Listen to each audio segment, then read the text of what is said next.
Hi Pisces! This is Pisces Hub. Welcome to my channel. So for today's video, gagawa tayo ng weekly reading for Pisces para sa araw na ito. Okay, so alamin natin kung ano yung mga posibleng mangyari for Pisces gamit ang ating tarot cards. Okay? So, reminder lang po na ito a general reading Pisces. So, pwede po mag-resonate sa'yo, pwede pong hindi. And take nyo lang kung saan mag-resonate, babae, lalaki, LGBT, ay pwede po sa lahat po. Okay.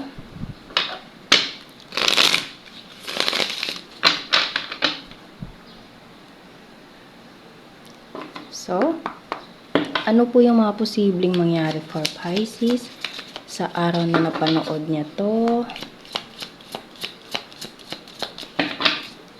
Mga gabay, mensahe. Posibleng mangyari. Wheel of Fortune and the Fool.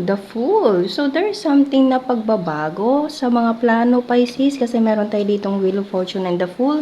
There's something na parang meron kang bagong sisimulan. Okay, and this is something new for you Pisces with this the Fool right here, and nakikita niyo Wheel of Fortune. May mga lugar,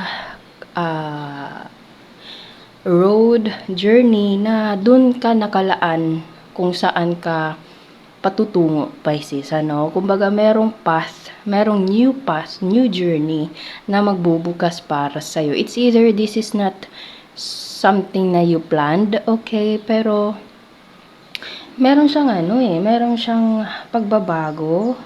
And at the same time, this is something na kailangan mong puntahan, or the new journey is ito yung parang kailangan mong lakaran, Pisces, okay? So, it is something like, it is, you're destined to be this journey, Pisces, ano? Okay? So, napaka mahiwaga kung ano man itong journey na ito. Okay? So, ano po ito? Five of Wands.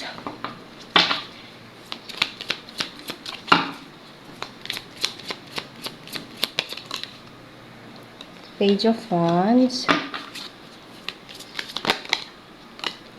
the Sun, and Four of Cups. Okay, so it's either meron kang someone na disagreement, okay, mga opinion na hindi magkakatugma, Pisces, especially with this Five of Wands, and pwedeng ito yung naging rason kung bakit merong action gagawin or merong something na pagbabago sa mga plano. It's either you're dealing with a lot of people, pwedeng merong connection sa bata, okay, pwedeng merong connection sa bahay or anything, basta merong a little bit of disagreement and merong pagbabago sa mga plano-plano, Pisces. Okay, and this new journey is ito yung magbibigay sa iyo ng positivityness.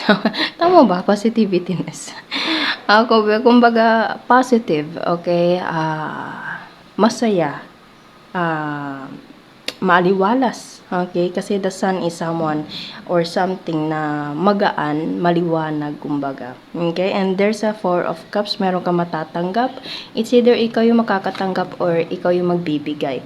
Okay? Nakikita nyo, there's something na news. Okay? So, pwede merong balita, merong something na new journey, bagong tatahakin, pwede pong ganon. Okay? Bottom of the deck is Ace of Cups. Wow! Ayan, no? Itong Ace of Cups na nandito, ito yung darating para sa'yo, Pisces, na merong laman na the Sun. Okay, nakikita nyo yan, ayan, no, ito, tas napunta dito, and ito yung laman, Pisces, nag-uumapaw. Okay, nag-uumapaw sa emotion, sa happiness, sa abundance, siksik, liglig, at nag-uumapaw na biyaya, pwede po. Okay, so, kung ano man yung mga nangyayari, Pisces, may rason yun, okay? And it's either, naririnig ko yung word na detour. Okay, there's something na pagbabago sa mga plano, and pwedeng ito ay merong connection sa Five of Wands na merong disagreement or anything, okay?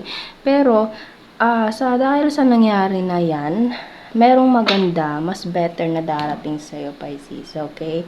So, yeah, everything happens for a reason, and pag para sa'yo talaga, Pisces, para sa'yo eh. Okay, so kuha tayo ng initials, random words, kung sino or ano po yung makonektado for Pisces. There's a U, ano pa, 6, Y,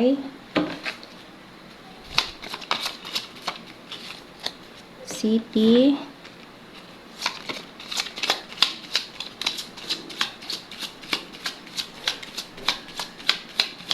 and pasensya na sa ayun, merong isa older. Okay, so yun po ang ating reading for Pisces para sa linggong ito. Naway nagustuhan niyo po. Huwag niyo po sanang kalimutan na mag-like at mag-subscribe po sa ating channel and click the bell button para ma-notify po kayo sa next videos na i-upload natin. Okay, so thank you, Pisces, and God bless!